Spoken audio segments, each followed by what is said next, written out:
국내 코로나19 신규 확진자가 어제에 이어서 이틀 연속 100명대를 기록했습니다. 오늘 0시 기준 155명으로 전날보다 34명이나 늘었습니다.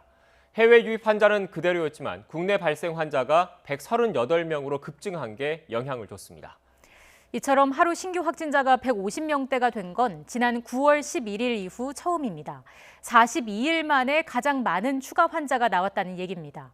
지역사회 확산세를 가늠할 수 있는 국내 발생 역시 지난 9월 17일 이후 최다였습니다.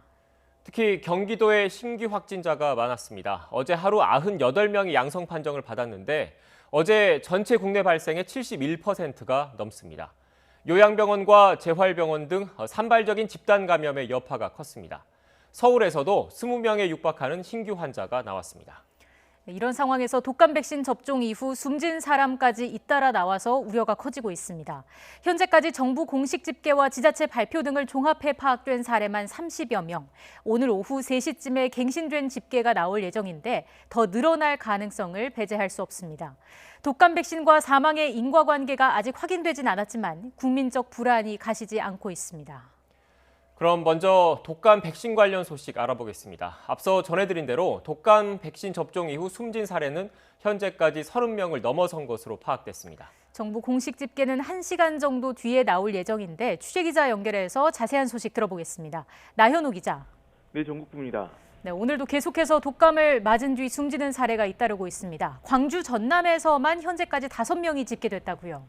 네, 그렇습니다. 오늘 새롭게 드러난 사망 사례가 이 전남에서만 2건이 추가됐는데요.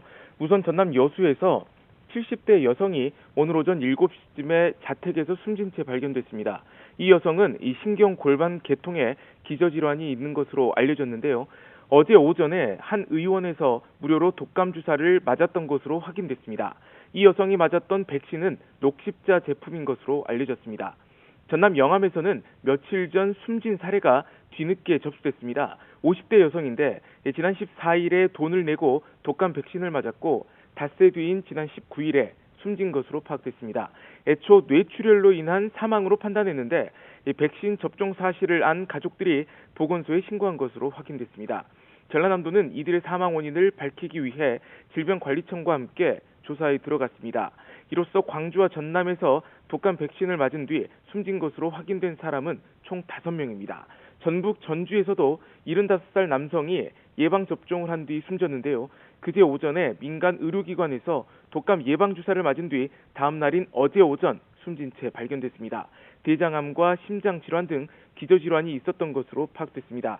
전국적으로 보면 오늘 오전까지 전남 2명을 비롯해서 이 서울과 부산, 전북, 전주, 경남, 남해 등에서 독감 백신 접종 후 사망자가 확인됐습니다. 어젯밤 11시까지 이 사망자가 총 28명으로 집계된 만큼 오늘 오전 상황까지 포함하면 사망자는 이미 30명을 넘어섰습니다. 이 정부가 공식 집계한 이 독감 백신 접종 뒤 사망자 수는 오후 3시쯤에나 나올 것으로 보입니다. 지금까지 전국부에서 YTN 나연호입니다.